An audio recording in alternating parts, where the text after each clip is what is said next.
దేశంలో అంబేద్కర్ రాజ్యాంగం అమలవుతుంటే ఒక్క ఆంధ్రప్రదేశ్లో మాత్రం రెడ్ బుక్ రాజ్యాంగం అమలు జరుగుతోంది. శాంతి భద్రతలు కాపాడి మానవ హక్కులను పరిరక్షించాల్సిన పోలీసులే నేడు మానవ హక్కులను కాలరాస్తున్నారు. అధికార పార్టీ నేతల సంతృప్తి పరచడం కోసం చట్టాన్ని తుంగలో తొక్కుతున్నారు. మమ్మల్ని అడిగేదెవరు అన్నట్లు వ్యవహరిస్తున్నారు ఖాకీలు. ఇటీవల ఏపీ పోలీసుల వ్యవహార శైలి తీవ్ర వివాదాస్పదంగా మారుతోంది. కూటమి ప్రభుత్వం ఏర్పడిన తరువాత ఆంధ్రప్రదేశ్లో శాంతి భద్రతలు క్షీణించాయి. లా అండ్ ఆర్డర్ను కాపాడాల్సిన పోలీసులు అందుకు భిన్నంగా అధికార పార్టీకి కొమ్ము కాస్తూ ప్రతిపక్ష పార్టీల నేతలపై కేసులు పెడుతున్నారు. టీడీపీ నేతలు ఏ చిన్న కేసు పెట్టినా వెంటనే రంగంలోకి దిగుతున్న పోలీసులు కనీస విచారణ కూడా చేయకుండా అమాయకులను జైలు పాలు చేస్తున్నారు.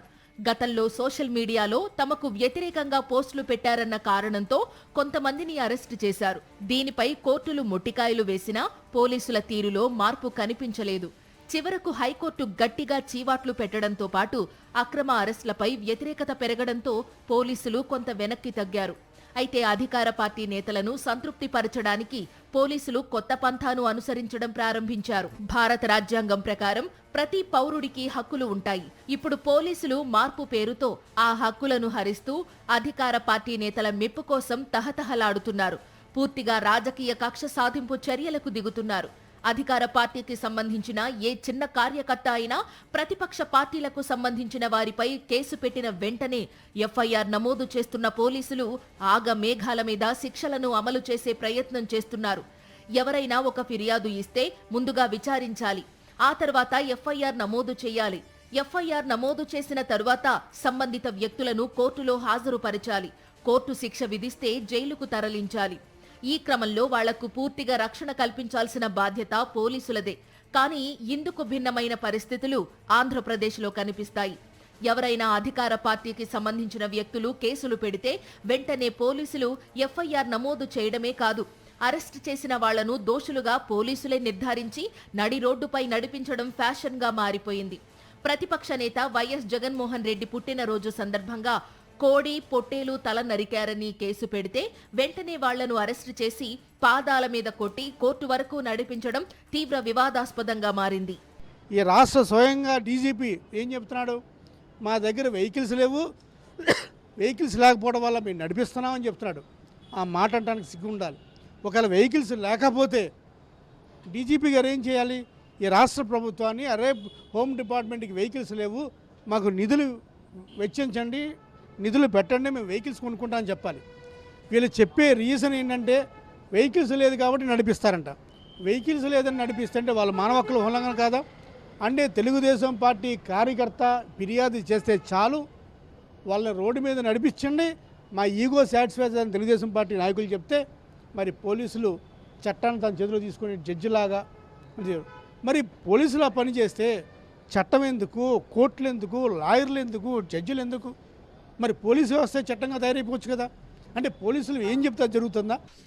ఇది ఈ మధ్యకాలంలో చాలా ఫ్యాషన్గా మారింది. రాష్ట్రం దోచుకు తింటున్నటువంటి పెద్ద పెద్ద కుంభకోణాలదారుల్ని, అవినీతి పరుల్ని, ఈ లెక్కర్ స్కామ్లో చేస్తున్నటువంటి వాళ్ళని, ల్యాండ్ మాఫియా గాళ్ళని వీళ్ళందరినీ వదిలేసి ఇప్పుడు ఈ మధ్య కోళ్ల పందాల్లో అమానుష్యంగా 11 మంది బలహీన వర్గాల వాళ్ళని, బీసీలు, ఎస్సీలు, మైనార్టీలని తాళ్లతో కట్టేసి బంధించేశారు ఓపెన్గా. అది పోలీసులు కాదు, బహిరంగ చట్టాన్ని తమ చేతుల్లోకి తీసేసుకుంటున్నారు వాళ్ళు పెత్తందారులు.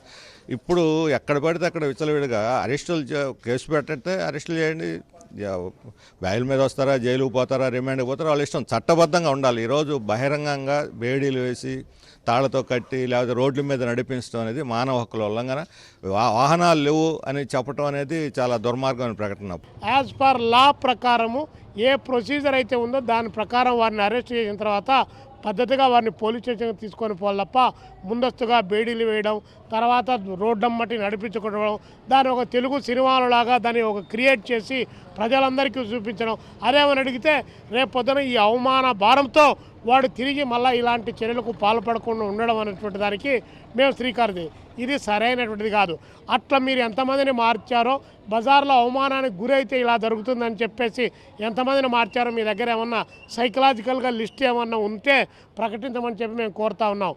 మీరు ఉన్నమతిపై లేనిమతి వచ్చే చంద్రమతి అని చెప్పి ఉన్నటువంటి ఆకురౌడిని పేకరౌడి చేసి, పేకరౌడిని పేటరౌడి చేసి, పేటరౌడిని స్టేట్ రౌడి చేసేటువంటి కార్యక్రమానికి శ్రీకారం చుట్టి వాడిని హీరో చేయడానికి కావాల్సిన ప్రయత్నం తప్ప ఇది రెండోది కాదు. పోలీసుల తీరుపై మానవ హక్కుల సంఘాల నేతలు, ప్రజా సంఘాల నేతలు మండిపడుతున్నారు. మానవ హక్కులను కాపాడాల్సిన పోలీసులు వాళ్లే ఎలా కాలరాస్తారంటూ ప్రశ్నిస్తున్నారు. నేరం రుజువు కాకుండా, ఎటువంటి విచారణ జరగకుండా పోలీసులు నడి రోడ్డుపై నడిపించడం వాళ్ల హక్కులకు భంగం కలిగించడమే అంటున్నారు. రేపు వాళ్లు ఏ తప్పు చేయలేదని కోర్టు నిర్ధారిస్తే పోలీసులు ఏం సమాధానం చెబుతారంటూ ప్రశ్నిస్తున్నారు. పాలకులు, మంత్రులు, ఎమ్మెల్యేలు, అధికార పార్టీ సంబంధించిన వాళ్ళు, అనధికారం సంబంధించిన వాళ్ళంతా ఈ రకంగా వాళ్ళ మీద చర్యలు లేవు. కాబట్టి మేము చెప్పేది ఇలాంటి వివక్ష ఎందుకు, పేదల పట్ల ఒక రకమైన వివక్ష ఎందుకు. ఇంకోటి ప్రజా సమస్యలపై మాట్లాడేటువంటి అప్పలరాజు అనేటువంటి వ్యక్తి ఎడకాపల్లి జిల్లాలో అతని మీద కేసు పెట్టారు, పీడీ యాక్ట్ పెట్టారు, అరెస్ట్ చేశారు. మరి ఉద్యమకారులని, ప్రజా సమస్యల మీద మాట్లాడే వాళ్ళని ఏమో అరెస్ట్ చేసి ఆ రకంగా పీడీ యాక్ట్ పెడుతున్నారు. దుర్మార్గానికి పాల్పడుతున్నటువంటి పెత్తందారుల మీద, భూస్వాముల మీద, రాజకీయ నాయకుల మీద ఎలాంటి చర్యలు లేకుండా ఉండటం చాలా బాధాకరం. ఏదన్నా ఒక నేరంతో ఎవరినన్నా ఒకళ్ళని పట్టుకున్నప్పుడు ఆ నేరం రుజువయ్యేదాకా వాళ్ళు విచారణలో ఉన్నట్లుగానే మనం భావించాలి. కానీ ఒక నేరం మోపిన వెంటనే వాళ్ళని వెంటనే నేరస్తులు అని చెప్పేసి డిక్లేర్ చేసి ఈ పద్ధతిలో వ్యవహరించడం సరైంది కాదు. ఖచ్చితంగా ఆ నేరం మీద విచారణ జరిపి సాక్ష్యాధారాల ఆధారంగా వాళ్ళు దోషులని చెప్పేసి నిర్ధారిస్తే ఆ తర్వాత వాళ్ళు చట్ట ప్రకారం వ్యవహరించాలి తప్ప చట్టం విరుద్ధంగా వ్యవహరించడం సరైంది కాదు. మీరు కేసులు పెట్టినంత మాత్రాన వారు ముద్దాయిలుగా పరిగణించడం అనేటటువంటిది సరైనటువంటిది కాదు. దోష నిర్దోష అనేటటువంటి తేల్చవలసింది కోర్టులు. మీరు కేసు పెట్టంగానే ఇమ్మీడియట్గా వారిని ఆ రకమైనటువంటి యాక్షన్ తీసుకొని బాహ్య ప్రపంచానికి బయట చూపించి తప్పు చేశారని చూపించేటటువంటిది అనేక అనర్థాలకు దారితీసేటటువంటి పరిస్థితి కూడా ఉంటుంది. కొంతమంది సున్నితమైనటువంటి మనసు కలిగేటటువంటి వారు ఉంటారు. అటువంటి వారు ఇది చూడినటువంటి వారు మొత్తం చూశారు కాబట్టి, మమ్మల్ని పోలీసులు నడిపించుకుంటూ తీసుకెళ్లారు కాబట్టి దాన్ని అవమానంగా భావించి ఆత్మహత్యలు చేసుకుంటే దానికి ఎవరు బాధ్యత?